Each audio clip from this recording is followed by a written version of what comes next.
आरोपों की भेंट चढ़ा प्रयागराज महाकुंभ। योगी आदित्यनाथ के दावों की खुली पोल।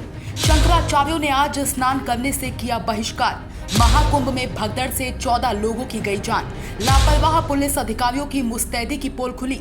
देखिए महाकुंभ पर नेताओं और शंकराचार्यों के आरोपों से कैसे मच गया हड़कंप। दोस्तों, जिस महाकुंभ की दिव्यता भव्यता को लेकर देश दुनिया में प्रचंड प्रचार प्रसार हुआ, प्रधानमंत्री नरेंद्र मोदी, गृह मंत्री अमित शाह और देश के कई उद्योगपतियों ने आकर स्नान किया। आज उसी महाकुंभ में तकरीबन रात 1 से 2 बजे के बीच बहुत बड़ी घटना हो गई, जिनमें सैकड़ों श्रद्धालुओं के दब जाने से 14 लोगों की मौत हो जाने की चर्चा है।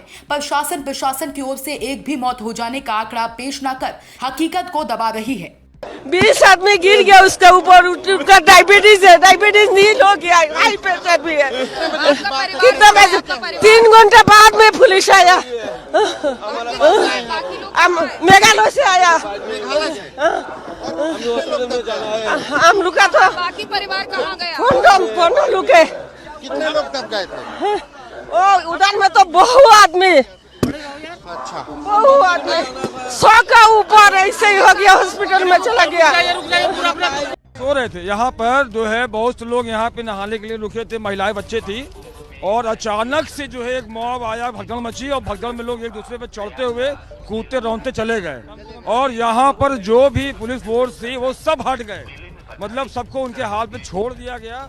और ये व्यवस्था अगर है, मैं माननीय मोदी जी से कहना चाहता हूँ, अगर आपने लोगों का आह्वान किया है तो कम से कम ऐसी व्यवस्था रखनी चाहिए जिसके परिवार से चले गए लोग, जिसके माँ चले गए, जिसके बहन चले गए, छोटे छोटे बच्चे चले गए, क्या सोच के आए थे, क्या लेके यहाँ से जा रहे हैं। कैजुअलिटी हुई है, मेरे पास वीडियो भी है, मैंने बनाई है वीडियो। सुबह के टाइम पे काफी ज्यादा एम्बुलेंस गई थी, काफी लोग घायल हुए थे, क्या कुछ? देखिए आधिकारिक रूप से मैं अभी नहीं बता पाऊंगा, क्योंकि अभी हम लोग भीड़ नियंत्रण में लगे हुए हैं और प्राइमरी जो केयर है उसमें लगे हुए हैं। आधिकारिक रूप से आपको बाद में इसकी सूचना दे देंगे। घायलों का इलाज चल रहा है। दैनिक भास्कर की रिपोर्ट के मुताबिक 14 लोगों की अभी मौत हुई है, बाकी घायलों का केंद्रीय अस्पतालों में इलाज चल रहा है। हैरानी की बात तो यह है कि जिस अस्पतालों में घायलों का इलाज हो रहा है, वहां की स्थिति ऐसी है कि मरीजों को बेड तक नसीब नहीं हुए, इन्हें फर्श पर लेटा दिया है। तस्वीरें शेयर कर ये दावा किए गए हैं। वहीं महाकुंभ में हुई घटना पर अभी तक की सच्चाई से ये पता लगा है कि मेल प्रबंधन और जिम्मेदार पुलिस प्रशासन की घोर लापरवाही का नतीजा रहा। साधु संतों के आरोपों के मुताबिक पुलिस वीवीआईपीओ की चमचागिरी करने में लगी है। पिछले स्नान के बाद भी हम सब अखाड़े वालों ने पूरे प्रशासन को सचेत किया था, और प्रशासन जब ये आंकड़ा देख रहा है कि 50 करोड़ आने वाले हैं, 40 करोड़ आने वाले हैं, जब प्रशासन का ये अनुमान था तो उसको सेना के हवाले कुंभ को क्यों नहीं किया गया, यहाँ प्रश्न विचारणीय है। मैं उत्तर प्रदेश के चीफ सेक्रेटरी और उत्तर प्रदेश के जो डीजीपी लाइन ऑर्डर हैं, जो डीजीपी हैं, मैं इन लोगों को व्यक्तिगत हमेशा कहता रहा कि आप सेना को बुलवाइए और सेना को ये कुंभ हवाले कीजिए, क्योंकि इतनी जनता आने के बाद ये पुलिस प्रशासन के बस का काम नहीं है। और उसका परिणाम है कि आज हमारे ऐसे ऐसे श्रद्धालु, किसी के बाप का बेटा चला गया है, किसी का पुत्र चला गया है। बहुत दुखद समाचार है, बहुत व्यथित हैं। मैं निरंजनी अखाड़े में जब अभी आया तो मैं अभी अपने सभी महामंडलेश्वर साथियों से कह के आया कि आप लोग यहाँ से ये अनाउंस मत करिए कि ऐसा हो गया है। आप लोग धीरे धीरे अपने भक्तों को कहिए कि वो अपने अपने कैंपों में लौटें। सरकार की इसी नाकामियों और पुलिस प्रशासनों की लापरवाही के नतीजों से हैरान पूरे अखाड़ा परिषद के सभी साधु संतों, महात्माओं और शंकराचार्यों ने आज के दिन महाकुंभ में स्नान करने से बहिष्कार किया है। मैं महाकुंभ में आने वाले सभी श्रद्धालुओं से अनुरोध कर रहा हूं, आज क्षमता से अधिक भीड़ आ गई है प्रयागराज में, इसे संगम का आग्रह छोड़ दें और अपने अपने निकट वाले घाट पर स्नान करें। पहले प्रयास ये करें कि अभी शिविर से जाने का भी आग्रह न करें। सब लोग अपनी सुरक्षा में रहें, एक दूसरे की सुरक्षा करें। इस भीड़ को देखते हुए, और यह अपरिसीमित भीड़ है और असंख्य भीड़ होने के कारण मुझे लगता है कि अखाड़ा परिषद का निर्णय हुआ और आचार्यों का निर्णय हुआ कि हम सब आज स्नान नहीं करेंगे और जनमानस की जो परेशानी है उसको हमें ध्यान में रखना चाहिए और परंपराओं को ध्यान में रखते हुए, क्योंकि भारतीय परंपराओं में संत का जो अस्तित्व है, संत का जो महत्व है, संत का जो कार्य है, वो जनमानस सर्वे भवन्तु सुखिनः सर्वे सन्तु निरामयाः सर्वे भद्राणि पश्यन्तु मा कश्चित् दुःखभाग् भवेत्। हम सभी को भद्र देखें, सभी के बारे में भद्र सुने, सभी के बारे में भद्र सोचें। जय श्याराम, जय बागेश्वर धाम की। हम महाकुंभ में ही हैं और रात्रि जागरण कर रहे हैं। प्रातः काल ब्रह्म मुहूर्त में मौनी अमावस्या का स्नान प्रारंभ होगा और ठंड भी है, भीड़ बहुत बढ़ गई है। हम यही कहना चाहेंगे कि जो जहां हैं आप वहीं रहें, सुरक्षित रहें, ताकि किसी भी प्रकार की अनहोनी ना होवे।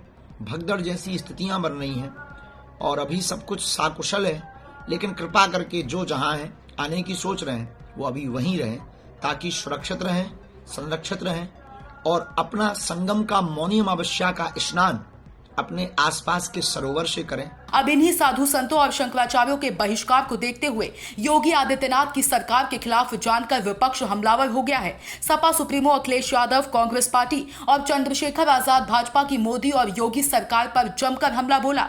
अखिलेश यादव ने कहा कि महाकुंभ में आए संत समाज और श्रद्धालुओं में व्यवस्था के प्रति पुनर्विश्वास जगाने के लिए यह आवश्यक है कि उप प्रशासन के स्थान पर महाकुंभ का प्रशासन और प्रबंधन तत्काल सेना को सौंप देना चाहिए। विश्व स्तरीय व्यवस्था करने के प्रचार करते हुए दावों की सच्चाई अब जब सबके सामने आ गई है, तो जो लोग इसका दावा और मिथ्या प्रचार कर रहे थे उन्हें इस हादसे में हत हुए लोगों की नैतिक जिम्मेदारी लेते हुए अपना पद त्याग देना चाहिए। चंद्रशेखर आजाद ने योगी आदित्यनाथ सरकार से इस्तीफे की मांग कर दी। वहीं कांग्रेस प्रदेश अध्यक्ष ने भी तगड़ा आरोप लगाया है। इन आरोपों के बाद योगी आदित्यनाथ ने खुद मीडिया के सामने आकर प्रयागराज महाकुंभ में हुई घटना पर और विरोधियों पर बड़ा बयान दिया। प्रयागराज महाकुंभ में श्रद्धालुजनों की भारी भीड़ है। लगभग 8 से 10 करोड़ श्रद्धालु इस समय प्रयागराज के अंदर मौजूद है। कल भी 5.5 करोड़ श्रद्धालुजनों ने महाकुंभ का स्नान किया था। ये जो भारी दबाव श्रद्धालुजनों के कारण और श्रद्धालुओं के संगम नोच पर जाने के कारण वहां पर एक बना हुआ है, लेकिन पूरा प्रशासन मौके पे वहां मौजूद है। रात्रि को 1 से 2 बजे के बीच में अखाड़ा मार्ग पर, जहां पे अखाड़ों के अमृत स्नान के दृश्य से बैरिकेड्स भी किए गए थे, तो बैरिकेड्स को फांद करके आने में कुछ श्रद्धालु गंभीर रूप से घायल हुए हैं। उन्हें तत्काल हॉस्पिटल में पहुंचा करके उपचार आदि की व्यवस्था उनके लिए की गई है। उनमें से कुछ श्रद्धालु गंभीर रूप से घायल हैं। लगातार प्रशासन स्थानीय स्तर पर श्रद्धालुओं की सकुशल स्नान कराने के दृष्टि से रात्रि को कल सायंकाल 6:30-7 बजे से ही मौनी अमावस्या का मुहूर्त प्रारंभ होने के बाद से ही लगातार लगा हुआ है। प्रयागराज में महाकुंभ में श्रद्धालुजनों के सकुशल स्नान करने, अमृत स्नान के लिए देश भर से आए हुए श्रद्धालुजनों की व्यवस्था के लिए, उनके कुशल क्षेम के लिए आदरणीय प्रधानमंत्री जी का प्रातः काल से ही उनके लगभग 4 बार प्रधानमंत्री जी ने हालचाल लिया है। माननीय गृह मंत्री जी ने, माननीय राष्ट्रीय अध्यक्ष भारतीय जनता पार्टी श्री JP नड्डा जी ने, माननीय गृह मंत्री श्री अमित शाह जी ने भी और प्रदेश की माननीय राज्यपाल श्रीमती आनंदीबेन पटेल जी ने भी लगातार जानकारी लेकर के सभी के कुशल क्षेम और सकुशल स्नान कराने के बारे में निरंतर रिपोर्ट ले रहे हैं। हम लोगों की प्रातःकाल से ही श्रद्धालुजन जो भी आए हैं वे स्नान कर सकें, इसके लिए यहाँ पे उच्च स्तरीय बैठक भी चल रही है, जिसमें मुख्य सचिव भी हैं, DGP हैं, प्रमुख सचिव गृह हैं, मुख्यमंत्री कार्यालय के अपर मुख्य सचिव के साथ ADG लॉ एंड ऑर्डर के साथ साथ अन्य वरिष्ठ अधिकारीगण मौजूद हैं। प्रयागराज में हालात वर्तमान में नियंत्रण में हैं, लेकिन भीड़ का दबाव बहुत बना हुआ है। Bureau report DK Tripathi, Sam TV digital. Subscribe करें साम TV, क्योंकि हम आ गए हैं अब आपके बीच। दिखाएंगे सत्ता के वादों और अपराधियों के एक एक कारनामे की हकीकत। और हाँ, अगर आपके पास भी हो कोई ऐसी खबर तो कमेंट करके हमें बताएं, क्योंकि बिना डर और दबाव के हम दिखाते हैं हर एक खबर डंके की चोट पर।